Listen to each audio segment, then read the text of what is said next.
افسردگی یه ابر سیاهیه که همه جا بالا سرته. یه غول بزرگیه که همه جا حتی تو اتاق از کنج اتاق بهت زل میزنه. یه هیولا که دستش رو روی گلوت فشار میده و به طور خلاصه یه کیریه که همیشه تو کونته. سلام، من امیر آلفردم. خوش اومدید به یه ویدیوی دیگه از مجموعه ویدیوهای شناخت روح و روان. تو این ویدیو قصد دارم اشتباهات شایعی که در زمینه افسردگی وجود داره رو بهتون نشون بدم و در آخر روش‌های معقول برای درمانش رو بهتون معرفی کنم. با ما باشید. اشتباهاتی در زمینه افسردگی و حرف‌های غلطی که به آدم‌های افسرده به عنوان راه حل گفته میشه. 1. اغلب دیده شده به آدم افسرده میگن سعی کن کمی اجتماعی باشی، تو جمع حرف بزنی و مشارکت کنی. آخه کسکش بدر. فکر میکنی آدم افسرده خود کسکشش خبر نداره؟ یا بهتر بگم اگه میتونست اجتماعی باشه و تو جمع شرکت کنه دیگه افسرده نبود که. پس کسچر تحویلش ندید. 2. تو خیلی از مواقع به آدم افسرده میگن وقتی افسرده ای ورزش کن، سعی کن بدوی. آخه مادر جنده. آدم افسرده انرژی داره راه برسن، حوصله داره از جاش باشه. ای خاره پدرتو گاییدم که مادرتو گایید که بیای مغز ما رو بگایی. 3. آب زیاد بخور. این یه مورد رو اصلا نمیتونم تحمل کنم. دفعه دیگه ببینم کسی میگه آب زیاد بخور، میرم آب کست ننش رو میخورم که خیالش راحت شه. 4. داری زیادی گندش میکنی. چیزی نیست، برای خودت داری تو ذهنت الکی داستان میسازی. دوست من، میدونی دیگه چی رو میتونم گندش کنم؟ کیرمو، که فشار بدم تو دهنت که دیگه این کسچرا رو نگی. 5. یوگا کن. دوست خوب من، یوگا کردن نیازمند فعالیت بدنیه که اون شخص کسمغزی که افسرده است توانایی انجام رو ممکنه نداشته باشه. خودش گاو نیستش که. مثل اینه که به یه آدم سیگاری بگید سیگار نکش، ضرر داره. آخه اون کسخل اول فکر میکرد سیگار ویتامین داره، بعد اینکه تو گفتی متوجه شد ضرر داره. 6.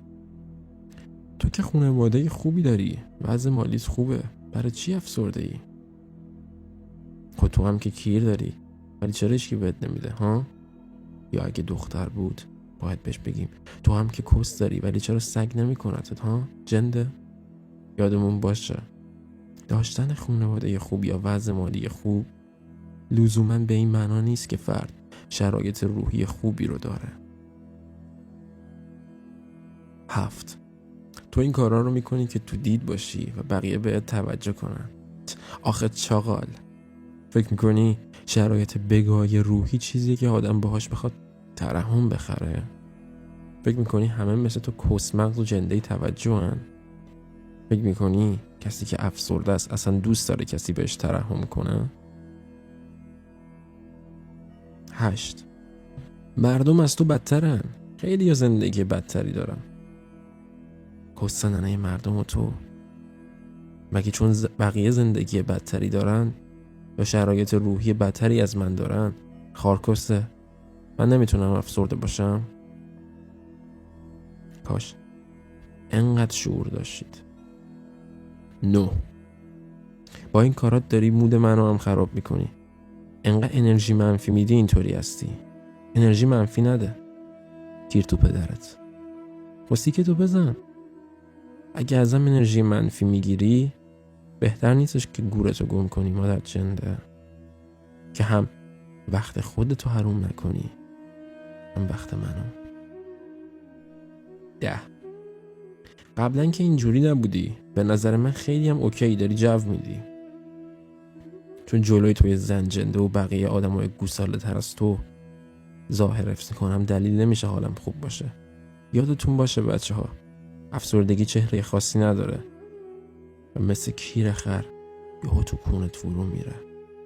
پس این جمله های کسچه رو بکنید تو کست نمتون و حد الامکان سعی کنید به کسی که افسرده است این حرفا رو نزن.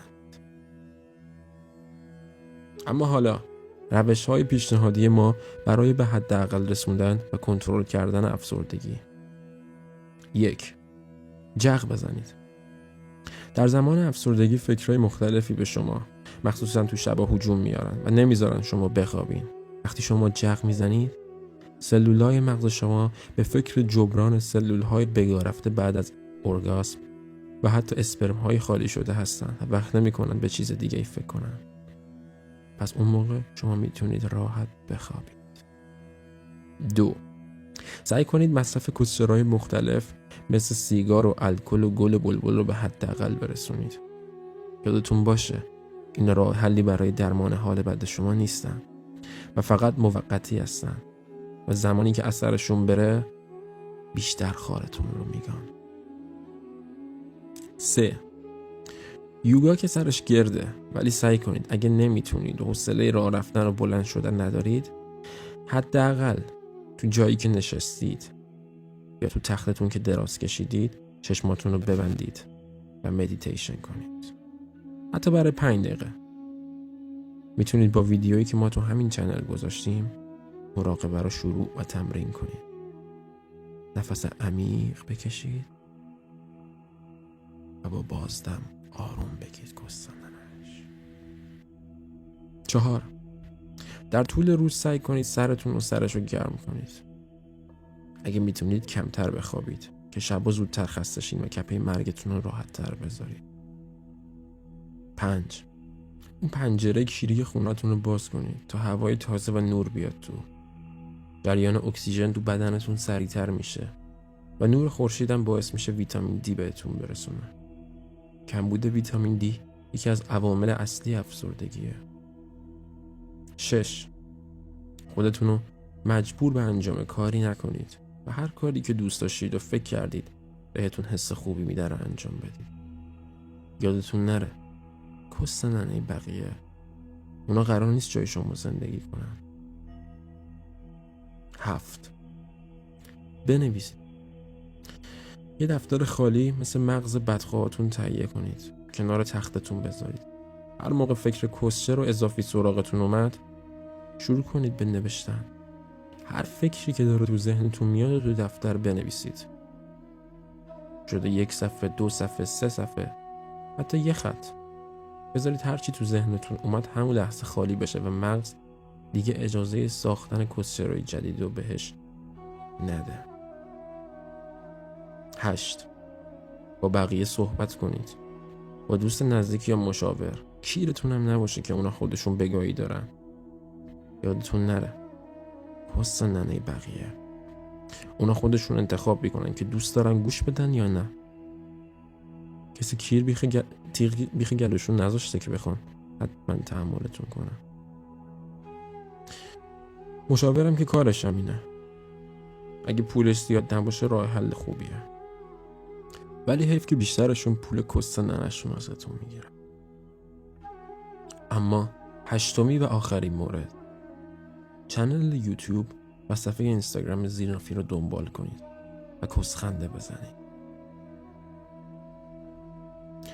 امیدوارم مطالب امروز به اندازه کافی مفید بوده باشه. این ویدیو رو با دوستاتون به اشتراک بذارید. اگه نظری، انتقادی، پیشنهادی دارید همینجا تو کامنت برام بنویسید. لطفاً اگه ویدیو رو تو پیجتون میذارید حتما آدرس لینک این ویدیو رو تگ کنید و بنویسید خارکسته بازی در نیاد. امیدوارم همیشه بخندین و همیشه توش باشه.